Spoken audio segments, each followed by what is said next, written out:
All right, back on the program, the number 5 ranked fighter in one of the more interesting divisions in our sport right now, the NMF champion, and perhaps, maybe, another shiny gold belt could be in his future with the way things are playing out right now. Let us say hello to Stephen Wonderboy Thompson. How are you, man? Doing good, man. Glad to be on with you, brother. How's everything going? Everything's going great, man. I appreciate you coming back on. A lot to discuss with you, but first off, happy belated birthday, my man. How does the big 3-8 feel? Feels amazing. I feel like I'm 25 years old, and happy birthday to you as well, big 3-8 as well. So hey, we're moving up together, man. Right. We're getting older. I feel spry. I feel like a spry 38-year-old. 100%. I'm there with you. I'm feeling the exact same. But no, it was a good birthday, man. I'm feeling great, man. Feeling great. I hear you, man. But before we get into this 170-pound puzzle that you are in the middle of right now, how are you feeling? I mean, I know you were dealing with a couple of injuries after the Geoff Neal fight. Wasn't anything that was going to keep you out for like a really long time. But what's the status on everything, if you don't mind me asking? As of right now, everything's good. The hand's still giving me a little problem. I got an MRI on that this week. But other than that, the leg's fine. I'm training. Everything feels good. Just gotta get this hand looked at. That's the only thing keeping me from competing like today. So so I'm feeling good, man. That's good. I mean, your name has come up a lot over the last several weeks, Stephen. First, we found out that Khamzat Chimaev was out of the March 13th fight with Leon Edwards. A lot of people wanted to see you step in there. You actually had like a call out of Leon Edwards last year, which blew everybody's mind. Although, like you said, it wasn't going to be possible unless the fight could get pushed back a couple of months at best. Did the UFC actually like reach out to you at all, at least inquire about your services to fight Leon? Or were they aware of what was going on with you? No, they didn't. I think they, number one, was aware kind of like, what was going on with me. But I think on top of that, they really needed somebody for that March 15th card and, for main event. So they were looking for somebody who could make that. And I couldn't do that at the moment. I was hoping that, they were going to, take him off the card and maybe be ready in April or May, because that's when I'm looking about coming back and can make that fight happen. So yeah, man, I don't know who he's going to be fighting at this point. I think they were trying to get Colby Covington. Colby's like, nah, man, I'm not fighting this guy. So, it's kind of up in the air at this point. A lot of things happen in the welterweight division, a lot of stuff, not happening in the welterweight division. He's got a fight, man. You didn't hear? No, I didn't know. Oh yeah, that's right. He's fighting Muhammad, right? Yeah. Muhammad Bilal. Man, and wait for that guy to step up and shooting his shot, because he fought 2 weeks ago? Fought at the pay-per-view, yeah. Yeah, he fought 2 weeks ago, man, and came out with a win. So good for him. That's right. I forgot all about that. You got to remember the name, Stephen. Remember the name. I know it. Dadgummit. But good for him, man. So I'm glad he's making that step up and looking for a good show, and definitely going to be watching that fight really closely for sure. Things, like you said, they've gotten very interesting for you. We had the welterweight title fight at UFC 258, Kamaru Usman versus Gilbert Burns. Really good scrap for as long as it lasted. Showed the swings that the sport can bring, and in the end, Usman overcame some adversity, retained the title with a third-round finish of Dorino. What did you think of the fight and another successful title defense for Kamaru Usman? Yeah, man, 100%. I mean, Gilbert Burns was very hungry, and this was supposed to be his toughest fight yet, and that's what everybody was thinking. That's what I thought. And the first round kind of showed that. Like, man, my goodness, Gilbert Burns has put on some heat right off the bat. Usman is a champ, man, and he's a champ for a reason. He kept super calm and, took the punishment. I don't think he took a lot of damage because he blocked a lot of it, but came back in the second and third round to finish him with a jab. And he's known for his wrestling, and he's taking guys out with a jab. Man, that shows the evolution of Kamaru Usman. Was looking to see just the same old Usman out there, maybe taking him down, using his wrestling to try and nullify Gilbert Burns' jiu-jitsu, but he's very confident in striking. I do believe that if we fought, he would definitely change game plans. He would not fight me the same way. He would definitely fight use his wrestling background to try and get me to the floor. But, dude, hats off, 2 thumbs up with an amazing performance for Usman for sure. Where do you rank Usman right now in like the grand scheme of things? Like there are folks who are ready to throw him in the conversation with a guy like Georges St-Pierre, a man you're very familiar with. Yeah, others think it's a bit premature to make those comparisons, but everyone agrees that he's at least like on the road to getting there. What have you sort of made of his rise, considering his road was pretty long to get to the belt because he had a lot of difficulty finding the right fights along the way? Yeah, he did, man. But I mean, when you're comparing yourself to somebody like Georges St-Pierre, who's defended the title like what 12, 13 times, something like that, and he's defended it 3 times, I think. Yeah. Yeah, I think it's a little too soon to be putting him up there with GSP, but he is on the way. Of course, I think everybody's on the way, to try and get there. But at this point, he's doing a great job. His last 3 performances they've all been just ridiculous. Just like, man, this dude is getting better every time I see him. Yeah, is he there? No, I don't think he's there yet. Now, when you're putting yourself, comparing yourself to GSP, you got a long road ahead of you right there, sir. Because GSP, he's fought some tough dudes and defended the title 12 or 13. I think it was 12 times. 12 times. That's ridiculous, man. Crazy. But yeah, man, I don't think he's quite there.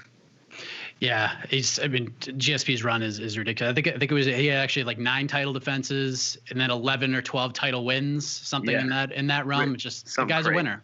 Yeah, something crazy. And then comes out of retirement and wins the 185 title, which is crazy, man. The guy's the GOAT for sure. And like I've seen him recently, he's got hair. He looks so weird with hair. I don't know if you've seen his Instagram. GSP has hair. Like, shave it, man. Shave it. I don't know. He looks good with it, but it's like, it's weird. He doesn't look like the same guy.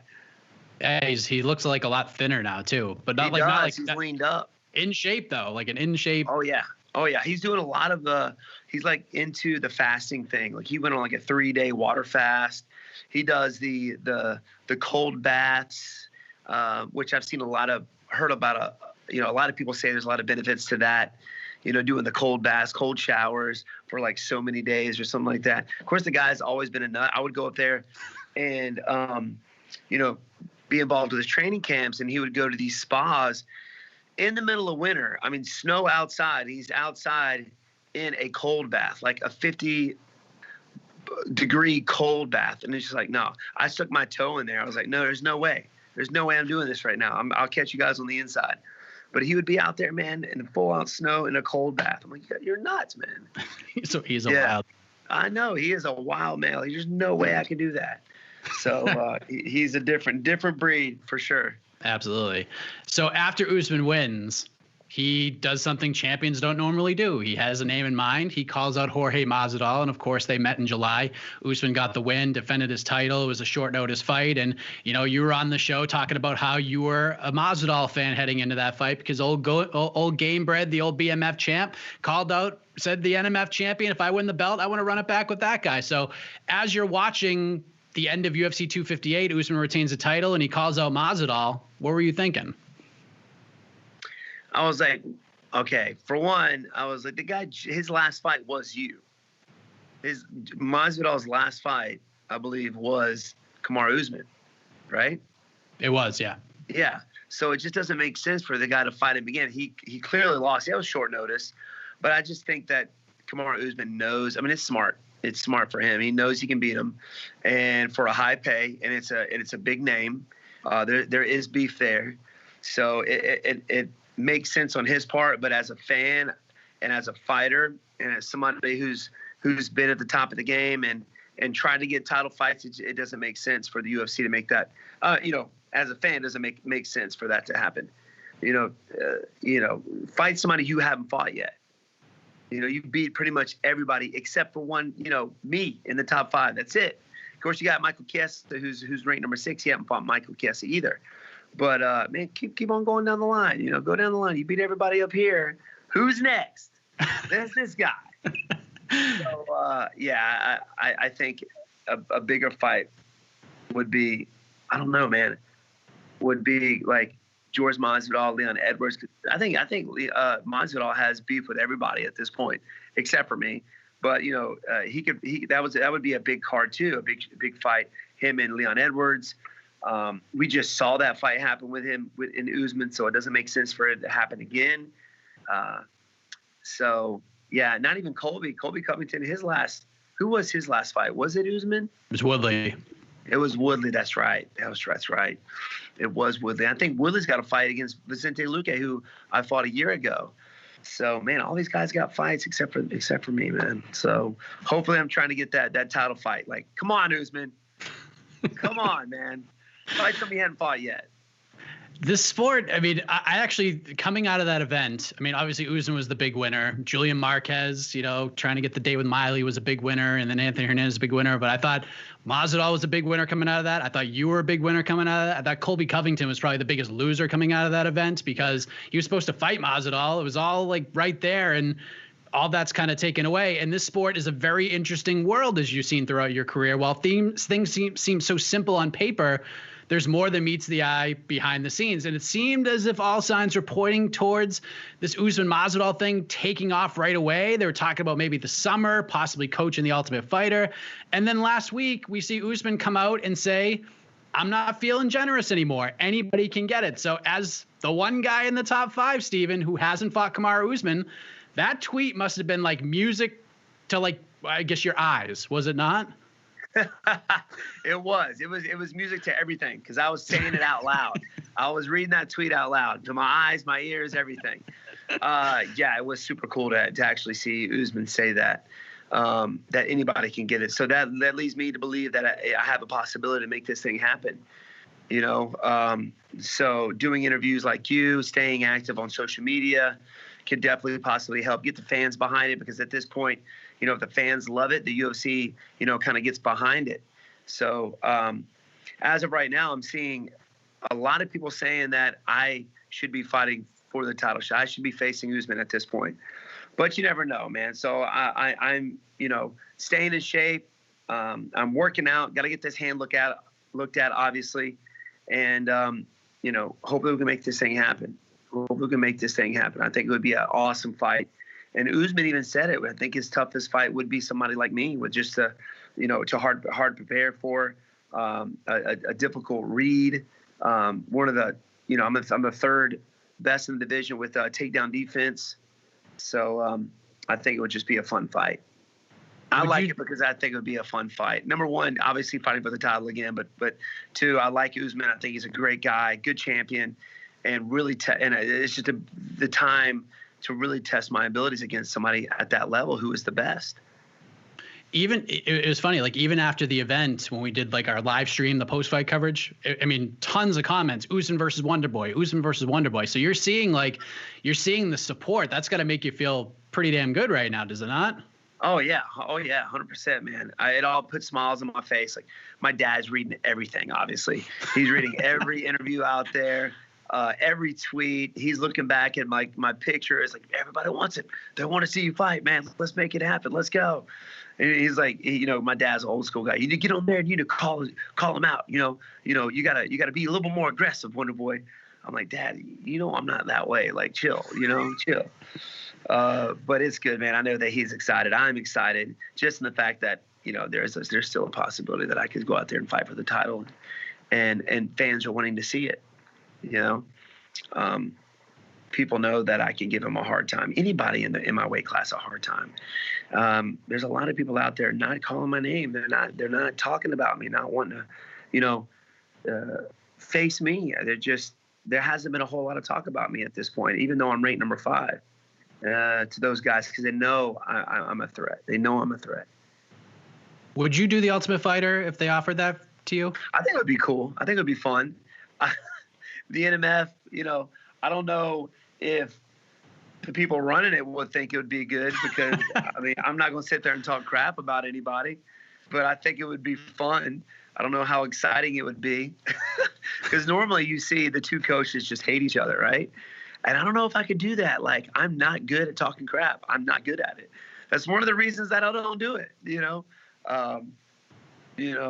don't know. I do all my talking with my hands and my feet. And that's about it. But I think it would be fun.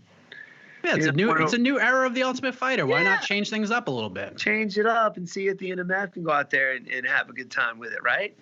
I think it would be cool. The coaches challenge would be so fun to watch between you and Usman. I wonder what kind of freaking game they would give you guys. Oh Lord, that would be great, man. Some of the stuff they come up with was just ridiculous, especially in the earlier shows. It was so fun to watch. I mean, like you sort of alluded to, there hasn't been a lot of openings up the top of this division in a while, man. Like we had Usman Masvidal, we got Usman Burns, Colby versus Tyron, you and Geoff Neal, and then we had the Chiesa Magny fight. It's kind of been like a dark sort of like cavey road to navigate, but now you got this little light, man, and you want to sprint towards it. So you see it. How do we make this happen, man? Like you come out of the tunnel. What do we got to do coming out of this tunnel to make this thing a reality?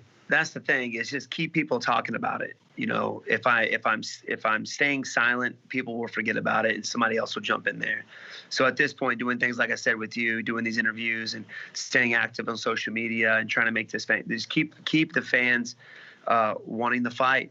You know, every time I go to my Instagram, there's somebody talking about me fighting Usman. So got to keep that going. You were part of the early stages of Tyron Woodley's title reign. In fact, you fought him twice for the belt, as everybody knows. And, you know, the division was a very interesting place back then. I guess, like, how would you compare things now to how it was back then? Like, it seemed, I won't say easier, because it did take some doing for you to get that first fight with Tyron, but you were the #1 contender and you deserved it. How would you kind of compare the two time frames? I think there are some differences for sure. At this point, it's like the more that you talk, even if you're in the top 6, 8, 10, could definitely win you a title fight. You saw, Masvidal do it. You know, he actually went to where Usman was, and they started talking trash to each other, which made that fight happen. Back when it wasn't that long ago, you actually had to work your behind up there. You had to actually show it in your fights. You know, I went through Murderer's Road to get that fight for the title. You know, after beating Hendricks, I figured I was going to be up next, but they were like, no, you got to fight the #1 contender now. And now it's like you can jump past that with just getting fans behind you. So that's a big difference right there, I believe, in just a short amount of time. It's wild, man. Obviously the title fight is an option right now. That's A1 scenario for Wonderboy. If for some reason, and you know how these things work out, Usman, Masvidal, their teams, the UFC, they come to terms. What else kind of sticks out to you? I mean, there's Colby, there's Burns, there's Mike. Actually, there is one guy who likes a fight with you, Michael Chiesa. He said, if we fought, let the nicest MFer win. That's what he told me on the program. So, and now we got Nate Diaz saying he wants to come back and fight at 170. So what kind of sticks out to you if the title fight isn't there for you at this point in time? Well, my last 3, 4, fights have been guys, ranked behind me. I want to get a fight, either somebody ranked above me or with a big enough name that will help get me there. So, I mean, yeah, obviously Colby, anybody in the top 5, I would love to fight if me and Usman doesn't happen. It's really up to, them willing to do it. The NMF, Colby Covington, Burns, anybody up there, Leon Edwards, if maybe he has another falling out, I don't know what could happen between now and then. But, or even Nate Diaz, if he's thinking about coming in April or May, I hear that's kind of his time frame. That's kind of mine as well. So somebody like him with a name as well, who I think is an OG, man. He is an OG. Would that makes sense for me. That makes sense. But for somebody that's ranked behind me, even though Chiesa is right there, it's like, give me somebody ranked above me because the past year and a half, 2 years, I've been fighting guys ranked behind me. It's like, like I said before, I just don't want them to try and make me. Hopefully they're not trying to make me a gatekeeper at this point. I think I deserve it, somebody ahead of me at this point. So keeping my fingers crossed, man, and still trying to shoot for that Usman fight. But if I don't get it, man, give me Nate Diaz or somebody ranked above me. Give me the NMF. Give me Colby Covington. Yeah, both interesting contrasts of build-up styles between yourself and Nate and Colby. I mean, just that's magic right there, Stephen. It's great television. Thank you, man. I appreciate it. One way or another, with your name strongly in the mix right now, sometime you said in our last conversation, sometime in 2021, Stephen Wonderboy Thompson is going to fight for the welterweight title. You got to be feeling much better about that prediction right now. Oh, 100% right now. Oh my gosh, I'm ecstatic. It makes me want to go out there and just hit the bag right now. I just got done hitting them. I want to go back out there now after this interview. There you go. That's what we aim to do. We aim to get you back out in the fire me up, baby. Bats. Let's go. When that moment comes for you, and I'm sure you've envisioned this many times, Dana White wrapping the belt around your waist, I'm sure that those thoughts cross your mind ahead of those Woodley fights. Will it be like much sweeter for you to do it now than it would have been back then, considering the injuries, all the things you've gone through? This would be just an incredible story and an incredible thing for you. Like, what would that mean to you at this point in your life and your career to have that belt wrapped around your waist? It would be more than anything. And I don't think just for me, but, everybody that helped get me here. My coaches, especially my dad. My dad's been with me since day one, and he talks about that title every day, as if he's the one fighting for it. I think in some way he's kind of living through me a little bit. He's been there since day one, so he knows the drive. He knows the hard work and the sacrifices I made to get to where I'm at, and he made those as well. So for me to win that fight, not just for me, but for him, would just mean the world to me. But like you said, the adversity that I went through, the injuries, the working my way back up from, after that last fight with Woodley and getting beat by Darren Till and moving, significantly, ranked number 9, been working my way back up. It's been a hard work, man, long road for sure. So to win it this year, man, to get that title belt would mean the world to me, man. It would be amazing. Whose house would the belt stay at, yours or your dad's? My dad's. Definitely my dad's, man. I'm putting that belt around his waist for sure. But I think it shouldn't go anybody's house. It definitely go up in the gym where, everybody can enjoy it. I got teammates, I got amateurs here that help get me to where I am. Everybody that I train with, if they're even not on the same level, I still pick up things from them. I still come in the gym every day with an empty cup. Even this is my school. This is my gym, and I still come out there with an empty cup. I can learn from everybody and trying to help them out and them helping me out. It's just put it in a place where everybody can enjoy it. So your dad gets it for like a weekend, and then it goes up in the upstate karate wall. He'll get certain custody. He'll get, the weekends. Okay, they give you a day or two during the week too. Man, I mean, come on. Yeah, I should at least get the week, every other week or something. I agree. We'll have to draw up some kind of contract. Maybe LegalZoom can sponsor this interview or something. Write it up. I kind of thought about you in January because, kind of going from one nicest MFer towards another. I want to get your take on Dustin Poirier's big win over Conor McGregor, because what a moment that was for him. Another guy who has had a crazy road in the sport, had to come back from some tough times. He gets the chance for vindication and delivers in a big way. What did you make of Dustin's win, the well-deserved shine he's getting right now, and how much did that sort of fire you up? That was awesome. I mean, for somebody to go out, for a first loss, to get dominated like that in the first fight, but then come back and just show his the guy's been in the game for a long time too. He's a veteran of the game, and I was kind of upset the other day. Who was it? Somebody called me a veteran. I'm like, wait a second, a vet? When I think of a vet, I think of an old guy. I'm like, I'm not an old guy. He's like, no. And my dad's like, Stephen, you've been in the game. You've been fighting with the UFC for almost 10 years. So yeah, man, you're considered a vet if you look at it that way. I'm like, okay, I'll give you that, but I'm not an old guy. But he's been in the game for a long time, and for him to go out there and get that win over Conor McGregor, just to see the improvement that he's made since then was just awesome. It was awesome. It inspired me for sure, 100%.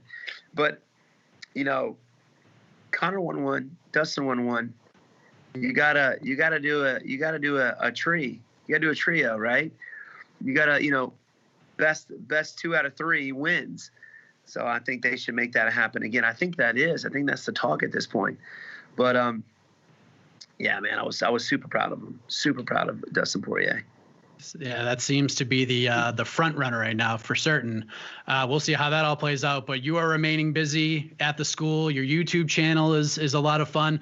Do you have anything coming up this week on the channel for the peeps to check out, maybe be a part of in getting a behind the scenes look at Stephen Wonderboy Thompson? We're going to be doing some more, training things like that. Like I know we do Technique Tuesdays, but we're on Fridays. We're starting to do more vlogs, kind of the day in the life of Steve Wonderboy Thompson, stuff that he's going through. But also we're focused on trying to make this fight happen with Usman. So be watching the channel, guys. We got some really cool things coming your way. So if you hadn't hit that subscribe button, first off, you got to hit this guy up. You got to make sure this guy right here gets to subscribe, but come over to the channel as well. Come hang out with me, Steve Wonderboy Thompson, and Sweet Tea. I think you're getting close to what, 300,000 now? We're getting there. Yes, we're getting there, man. We've been a little over a year, and we hit 300,000, man. So we're working on that 500,000, that 1 million. Of course, we got a long way to go, but we're having fun along the way. So that's why it's been easy for us. We're just having fun. And the Upstate Karate Wall is going to have like YouTube plaques and maybe a title belt on the wall. I mean, oh yeah, we're gonna find some room. There, baby. We're trying to get all the belts.